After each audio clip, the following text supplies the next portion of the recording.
I want to start out by asking you about where you're each from and uh, and how you met and how you started doing the music together. Susie, do you want to Okay, start? I'll start. Okay. I come from the northeast of Scotland. It's sometimes called the cold shoulder of Scotland because it sort of sticks out into the North Sea and it is quite a sort of place with lots of farming, mostly. The oil industry is based in Aberdeen.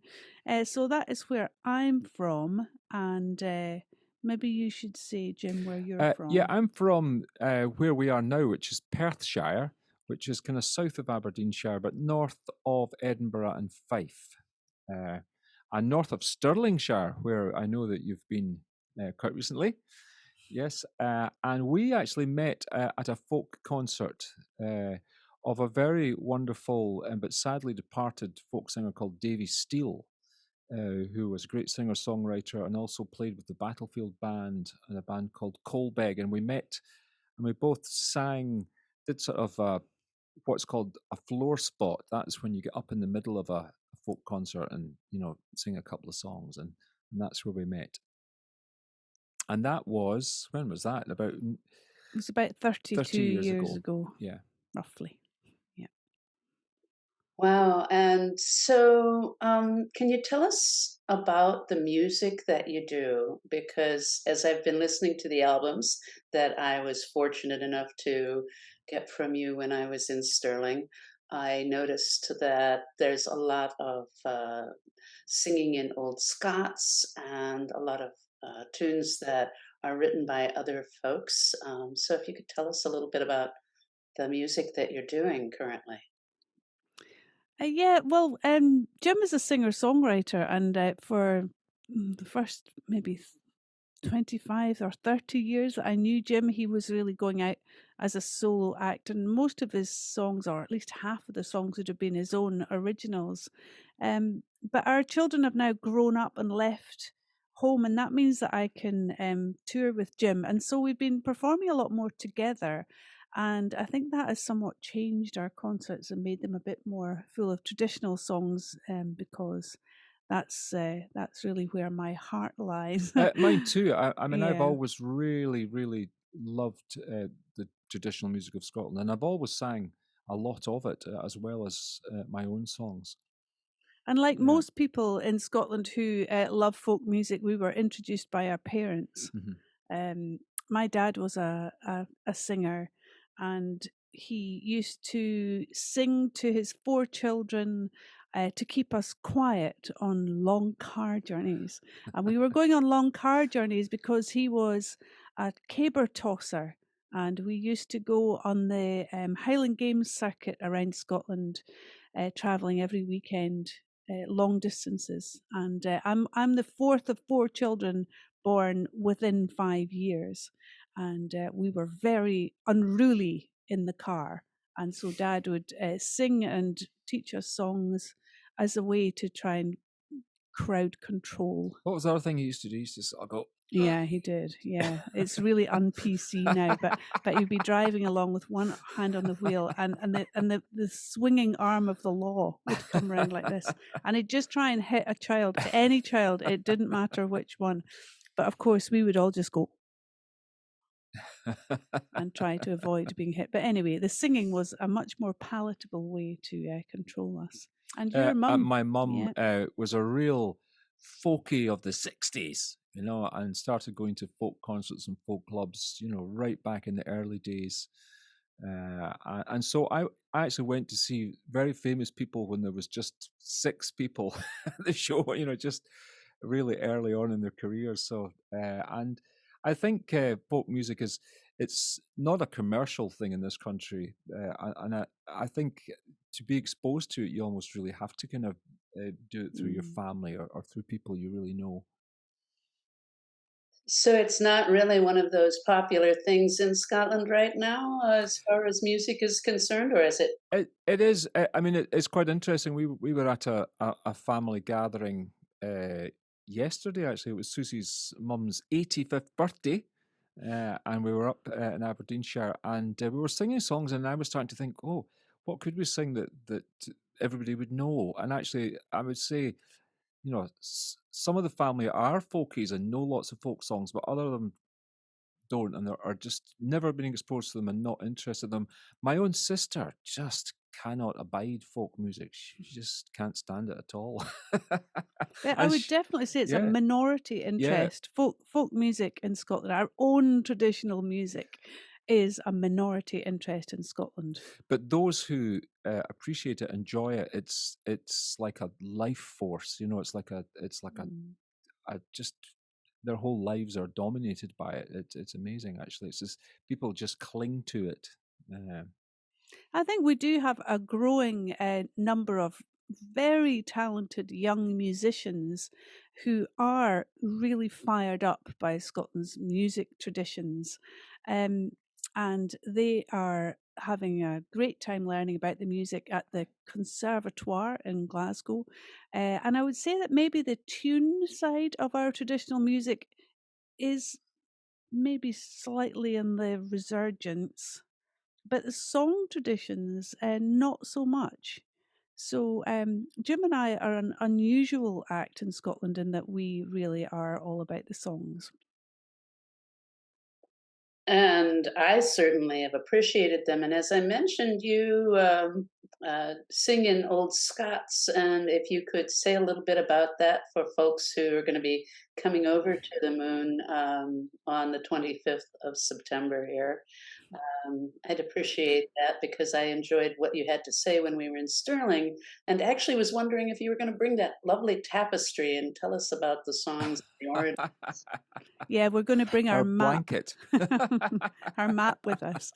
Yes, I think we will do that, Patty. And for those listening, we have a throw which has a map of Scotland on it, and we've been quite enjoying using it as a way to show where the song we're about to sing comes from, and maybe explain a little bit about And I the use it for history of the staying songs. warm as well in the winter. We're not going to need that in Indiana, though, I don't think. As regards the old language, a lot of the songs that we perform and love are written a long time ago, and that's the way they spoke. I mean, Robert Burns, probably the most popular and most celebrated Scottish writer, was living, in the second half of the 1700s. So, I mean, could you imagine people, in America? You guys were speaking differently. It was much more thous and these and thas and all that. But we do tend to introduce the song, in such a way that you're going to know what's going on in the song, even if you can't catch Yeah, every it's word. all about the vowels mostly. A house is a hoose and a mouse is a moose, and it's all about the middle part of the word. And I think if you have a little dram of whiskey or something that That you like, and just try and relax, does something to the yeah, neuro. Yeah, definitely. yeah, the tongue of your ancestors will Emerge. yeah. I like that. I like the idea of bringing a little bit of it. Help me out here. Is it Uskadu? Yes. Uskabe, Yes. Uskabe, Uskabi, whiskey, which is, the water of life. Yes. I think, George, we may need to have Uh-oh. some whiskey here that night. We very rarely alcohol. It doesn't take much. Just No. a little, Yeah. just a little to help you relax into the language of your forebears. You just get Indiana residents to understand that it doesn't take much. Yeah. That's true. Just that wee drum that I Yeah. brought back from That's how I Brassé. That's All how you need. That was all I was able to get into my carry-on. Oh yes. Mhm. So I also wanted to be able to ask you, Jim, about your origins with the Oatline Dogs, and talk a little bit about that, if you would. Yes. Well, I joined the band at the end of last century.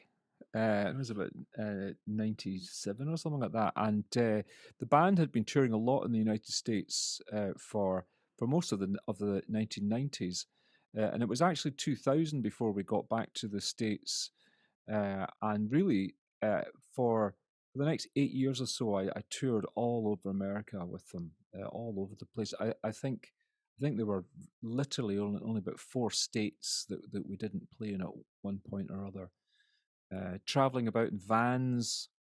Most of it's a bit of a blur, to be honest. Yeah, there was a lot of partying after the concerts. Yeah, and we enjoyed playing, and we had lovely people who used to come and see us, and everywhere we arrived, people were ready for a party, and they'd all been in training, and sort of like and taking blood transfusions and stuff like that, and we'd still drunk them under the table, but it was used to going back to Scotland half dead, sort of like coffins at the airport, so yeah, it's a lot tamer. And now, I mean, when I started actually working on my own, there's no way that I could do all that, I can't function.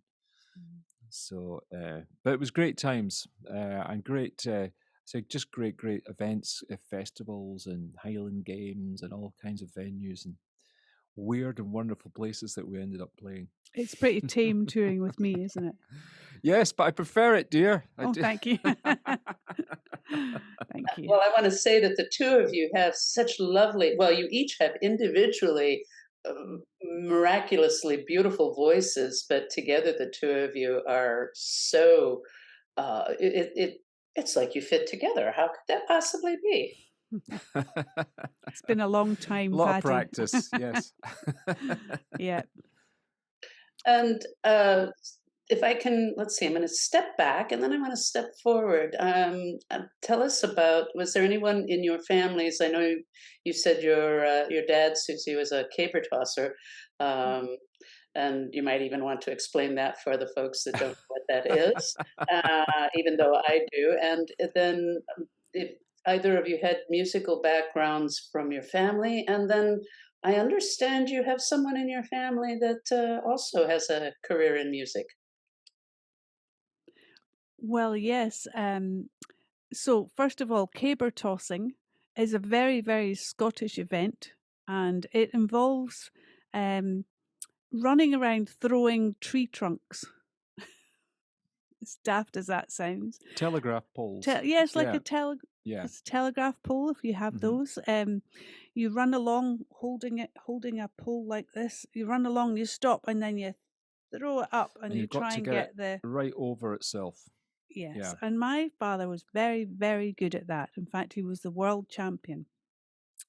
And so you had fun at Highland Games all over the place. And yes, he is the person in my family who was very musical.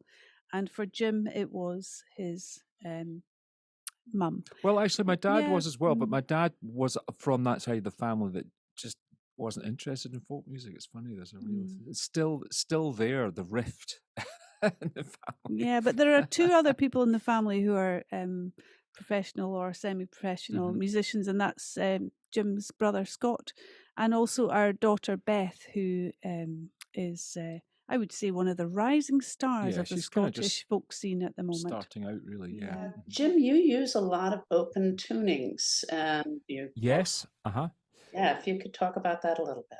Well, the tuning I now use more than anything else is a tuning called Dadgad, Dadgad, and I've kind of more or less play everything in Dadgad that I want to play. I also have a thing called a pitch key, which allows you to change to retune a string very accurately immediately. You just go chunk. They have them in some banjos as well. So I occasionally play in another tuning as well. But it's just something I really got into. This Dadgad tuning is very, very popular, particularly in Scottish and Irish music, traditional music. It just seems to sort of really fit the melodies, and there's lots of drone in it. There's lots of open strings, and I think that also really helps the sort of atmosphere of the music. I can't actually play in standard tuning anymore. I mean, it's like a different language now. George, you had a comment there. What was that? Are you familiar?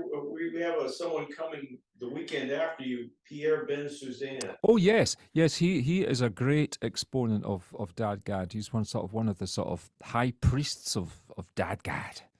And yes, I actually was looking at some of stuff that he had, written about tunings and stuff quite recently, and chords and things. Yeah, Great singer too. yeah. Well, I look forward, perhaps I'll be able to make it back over. It's a little bit Mhm. of a drive for me, but no worse than getting into Chicago for me. Mm. Actually, it's much better than getting into Chicago since the traffic is so unreliable going that direction.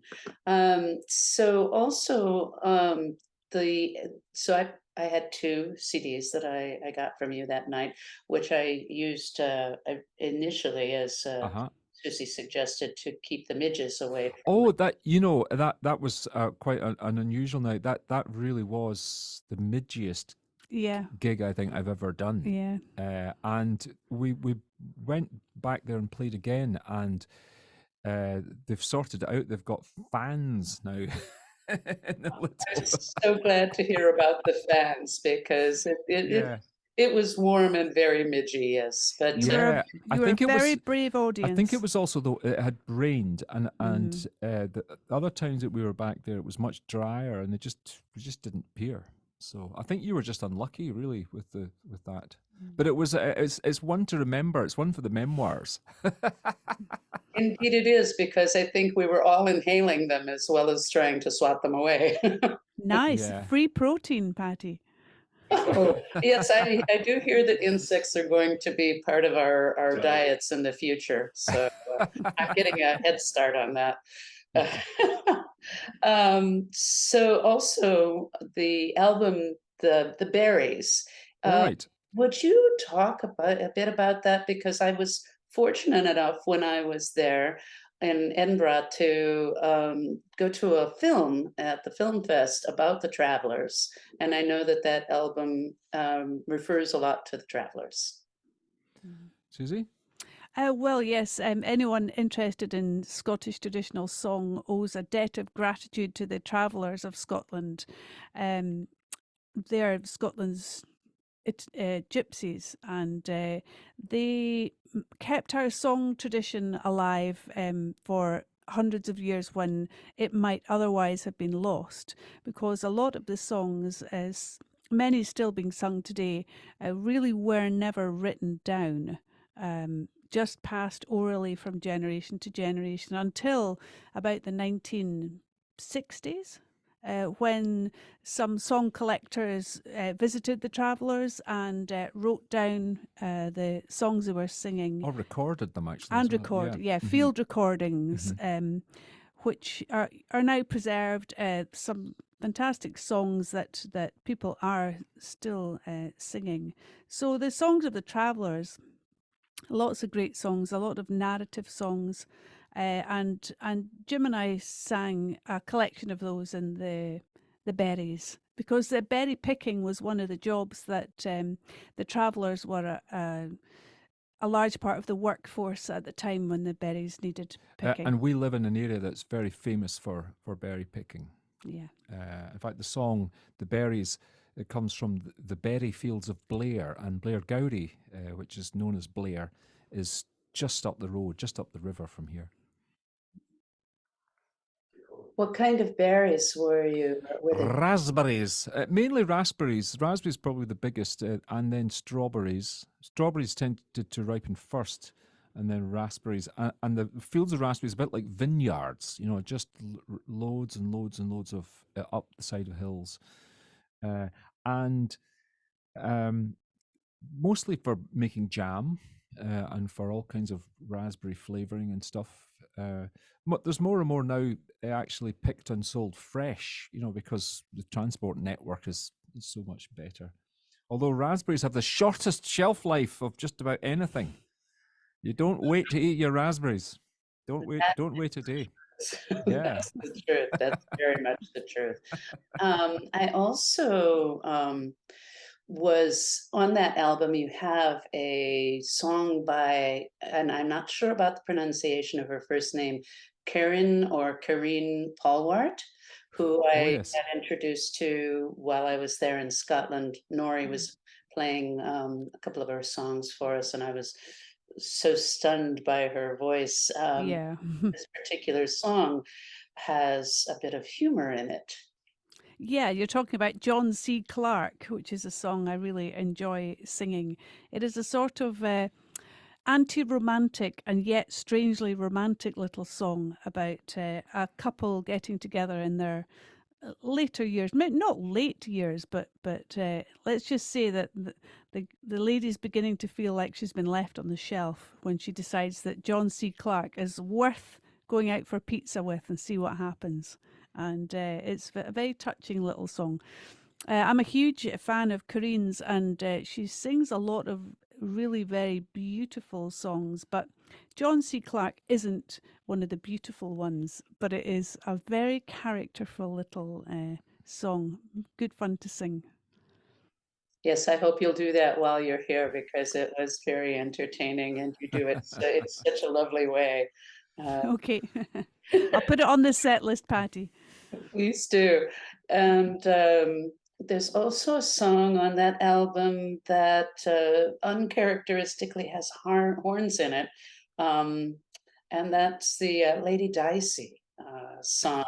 Oh, yes. Lady Di, that is a really tragic song. One of these just, it's, it starts off badly, it spirals downhill into a puddle of blood type songs.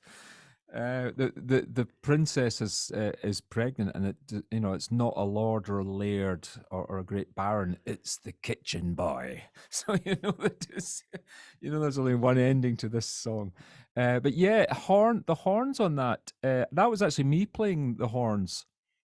Yes, but I have stopped play. I took up the trumpet a few years ago and the cornet, and then maybe about 2 years ago now, actually, maybe just shortly after we recorded the berries, it started to give me really bad headaches. It was already giving Yeah, it was Susie, giving me Susie it was bad giving me bad headaches. headaches, but then it Yeah. started giving Jim bad headaches. Yeah, and I think basically that I wasn't I hadn't learned to play the thing properly, and I was causing too much pressure in my head, and so I haven't been playing the trumpet since then. I've been trying to get rid of the sore heads, which have gone away, funnily enough. And But mine, and but mine. that was the sort of the highlight. That was the sort of zenith of my horn playing. Well, I must say it certainly contributed to the mood of the song, and well, I heard the horns and went, "Oh, that's so interesting," and it so fills out this recording. Yeah, I think they're quite. They do horns have a quite a kind of medieval. There's this kind of baroqueness to There's quite a lot of that old music they used horns. Although they were much simpler than trumpets. I don't think they had all the valves and everything. Oh, yes, there's actually a Bobby Burns song on that album as well. Uh-huh. Would you say a few words about that? Well, we love Robert Burns. Any chance to do one of his songs? I mean, it's rare to go to any folk concert in Scotland and not hear a Robert Burns song. It's just bread and butter, for us. Really, he's just he created an enormous number of songs. I mean, he was primarily a lyricist, and he would use existing tunes and write words to them, and he did it in a way. He used to sort of go out working, doing quite sort of repetitive working, ploughing or trotting about on his horse when he was an exciseman, and he would just listen to these tunes sort of in his head, and he would just gather up words and just create all these amazing lyrics to these and create songs. And we're still singing them all these years, and they're so good. He was such a great writer. So Robert Burns, yeah, he's the sort of god of Scottish folk music, really. The other album is the Old Town Shuffle. Old, how would you say that? I can't. I don't actually. Old, Old, old, Old Town Shuffle. yeah, And yeah. when I was there, I had the experience with our tour guide Fiona, who explained to us first we would go to Old Town and then we would go to New Town, but that New Town is older than our country.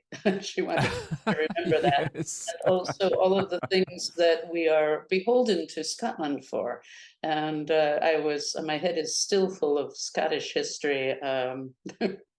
In this way that I feel as though sometimes it's just sort of dribbling out of my ears. Uh, so, could you tell us a little bit about that album, which I'm sure you bring with you, won't you?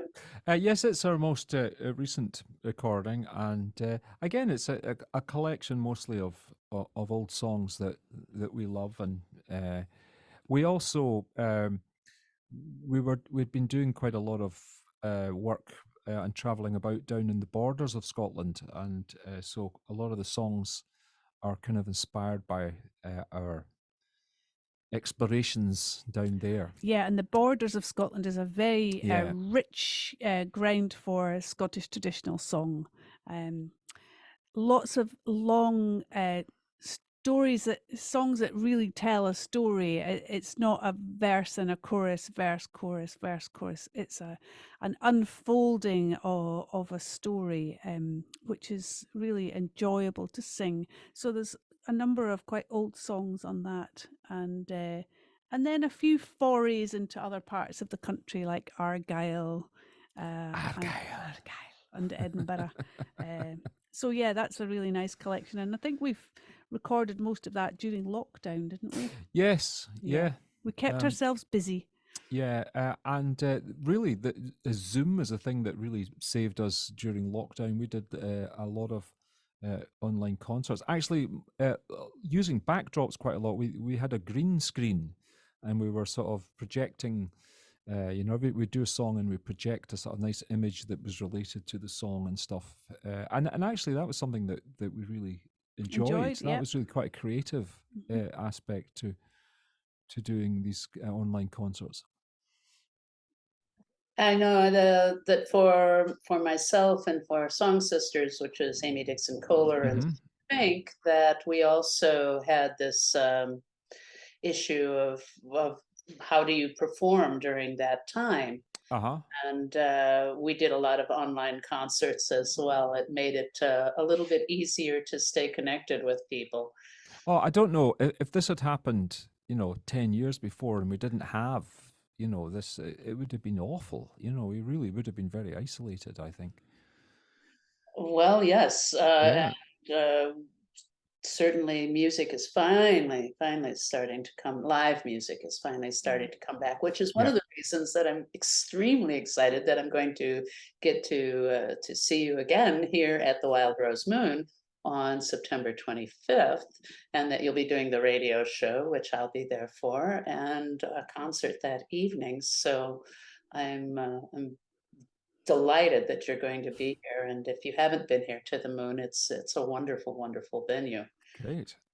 This will be our first time, and I have heard that it's a special place. And from what I can see online, it looks great. Looks like it's going to have a really warm atmosphere, and looking forward to it.